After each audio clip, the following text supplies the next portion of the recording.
Hey everybody, how's it going? I am your host Adrian, coming to you almost live from lovely Petaluma, California, here in Studio MC2 at Quicksurf Internet Studios. The Geekinator is a proud member of the Tech Podcast Network. If it's tech, it's here. Do feel free to head on over to techpodcast.com and check out all the other technology-related shows over there as well. I'd like to encourage everybody to please subscribe to the show if you have not already done so. If you're watching on YouTube, you can subscribe in the link up above this video. If you are seeing this on my website over at quicksurf.com, or if you prefer to catch the video via your podcatcher of choice, be it iTunes or some other solution, or if you're on an iPhone or an iPad, you can visit us online over at quicksurf.com. And in the show notes for every episode, there's a subscribe heading, and I've got links that allow you to subscribe to the show you can subscribe to just an MP3 feed, just an OGG Vorbis feed, a standard definition H.264 feed, and a high definition H.264 feed. So you can get 4 different formats to meet the whatever device or podcatcher you happen to have. Gives you a little bit of flexibility there. You can also shoot me an email, geekinator@quicksurf.com. And with that, let's go ahead and get into the awesome stuff that I found for this episode. Over at Computer World, I really want to talk about this. Programming ability is the new digital divide, according to Tim Berners-Lee. If you don't know who Tim Berners-Lee is, go look him up. He is kind of at the heart and core of all things web, and he has identified there's a first digital divide, which has been around for a while, and that is the haves and have-nots when it comes to computers and internet. Right now, the first digital divide is those who don't have computers and internet connections because they can't afford them, as opposed to those who do have computers and internet connections. There's a second digital divide of the group that has computers and internet connections. There are those that can program and those that don't.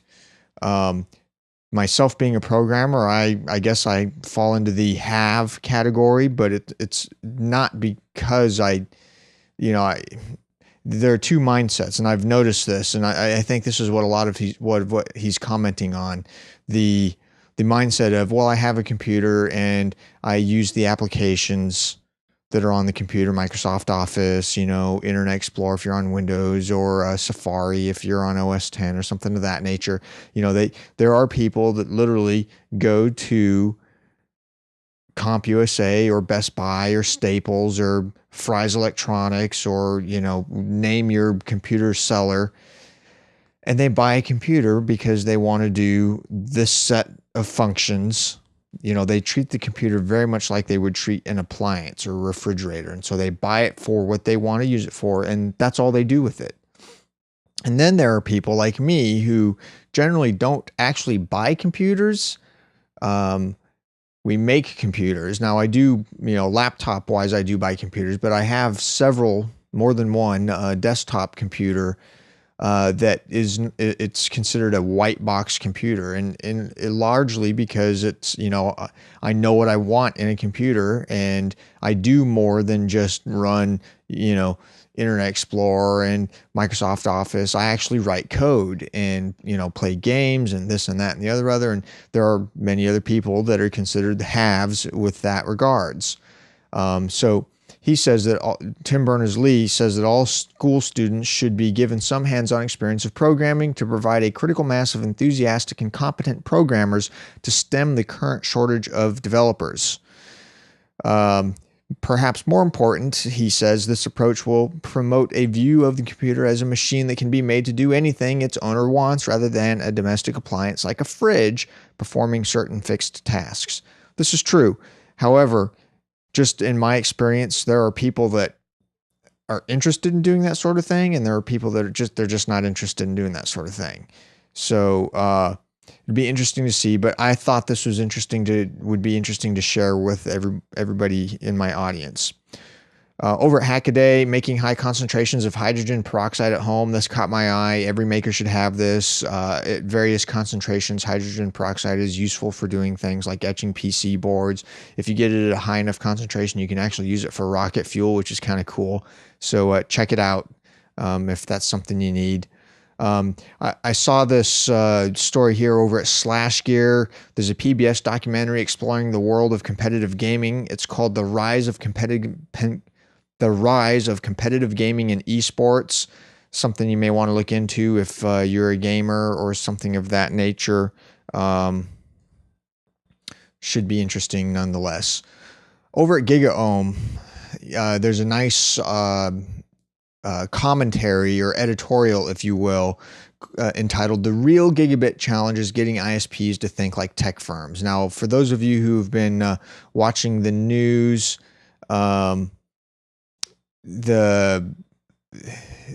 there have been a number of cities that have issued requests for proposals for gigabit internet at reasonable cost for businesses and residents. And the author of this article, Stacey Higginbotham, posits that really the challenge is getting internet service providers to change their mindset, because very largely they just want to make the maximum money possible. And you see this with phone carriers, you see this with cable TV operators, you see this with the telephone company. They behave like monopolies and try to extract maximum dollar for minimum effort. Nothing wrong with that. That's capitalistic society, but that's not in the best interest of the consumer. It's in the best interest of the corporation. So anyway, I thought this was a very good commentary. Definitely check it out if that's something you want to look into. From Gizmodo, scientists have made the first truly 3D microchip. Kind of cool, nice little write-up. I'm just going to give it a quick blurb here. Check it out. From PC World, again, got another little quick blurb. Those of you may have heard a bunch of Twitter accounts have been, for lack of a better way of describing, a bunch of Twitter accounts have been molested. So this article here at PC World is a how-to in their security section. It's entitled "How to Create a Strong Password in the Wake of Twitter Hack Episode."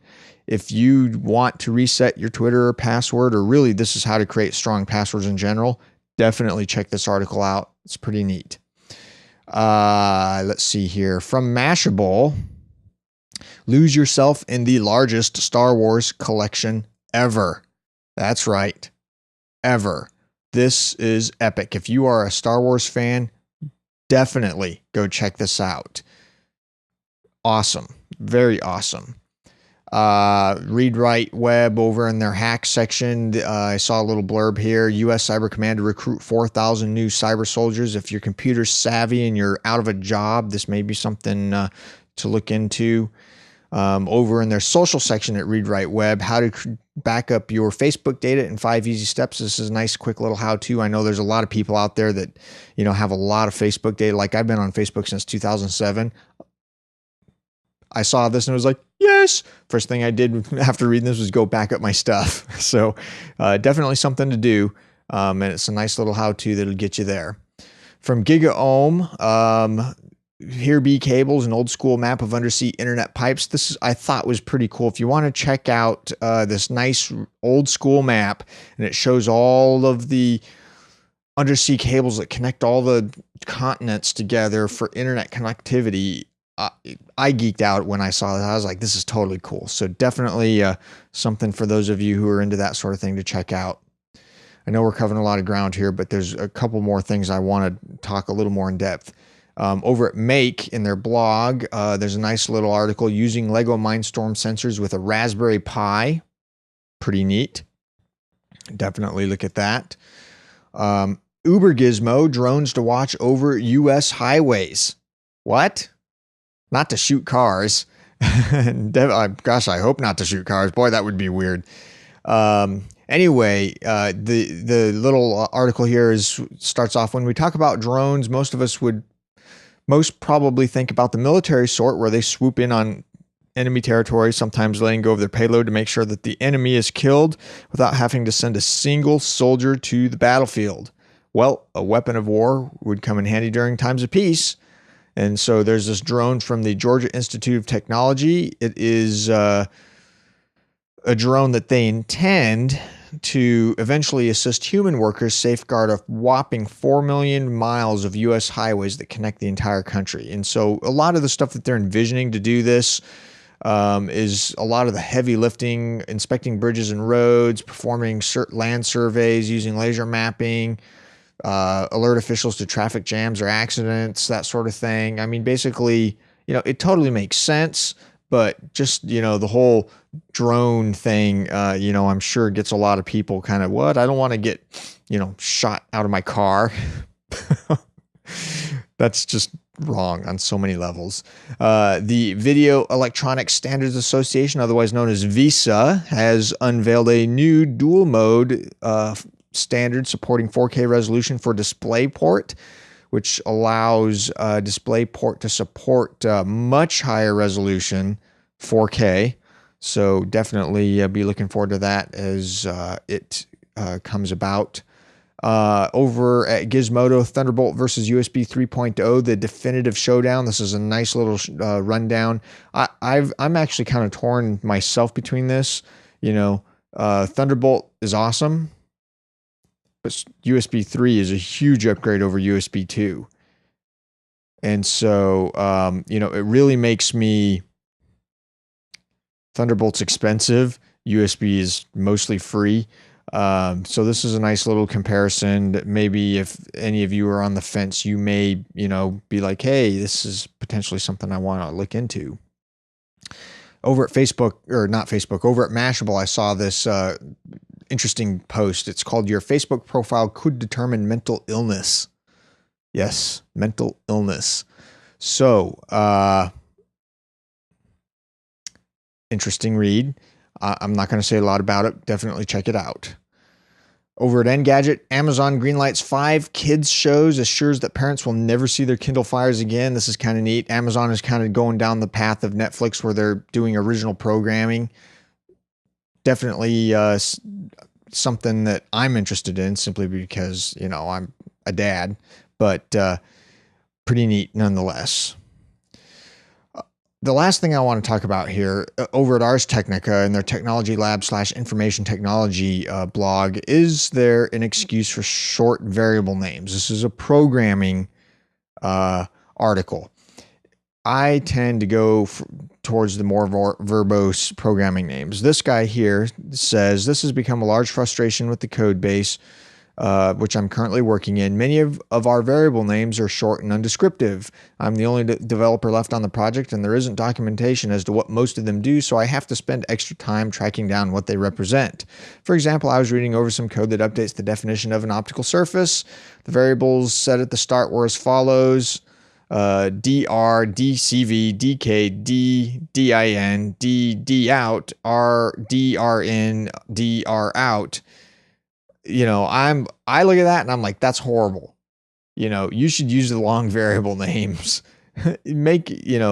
So one of the responses from this, and I tend to follow this, is the longer the variable is going to be around, the longer the variable name should be. So if I've got a class with some, public global variables that are never going to go away, I tend to name them fairly descriptively.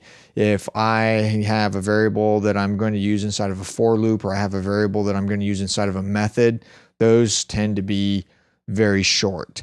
So this is an interesting discussion about how variable names should be named. Some of them, could be named as, problem domain. Some of them, you really need to make it readable and maintainable for somebody who's not necessarily a domain problem expert. So anyway, definitely check it out. And that's pretty much it I have for this episode. As always, everything we've talked about is linked up in the show notes. I know I went and blew through a lot of stuff, but there's a lot of stuff that popped up that I found really interesting, and I may just do that. I might potentially in the next week or two go to 3 shows a week. We'll shuffle things around a little bit. Linux News Log will switch over to Sunday night, the night that I'm recording this show, and then I'll do a new episode of the Geekinator Monday night, Wednesday night, Friday night. That's something that I definitely want to look at maybe doing, and then we'll see how it goes from there. But I really want to ramp up, how much I cover. So anyway, let me know, geekinator@quicksurf.com, or leave a comment, and I will see all of you on the next episode. See you then. Bye.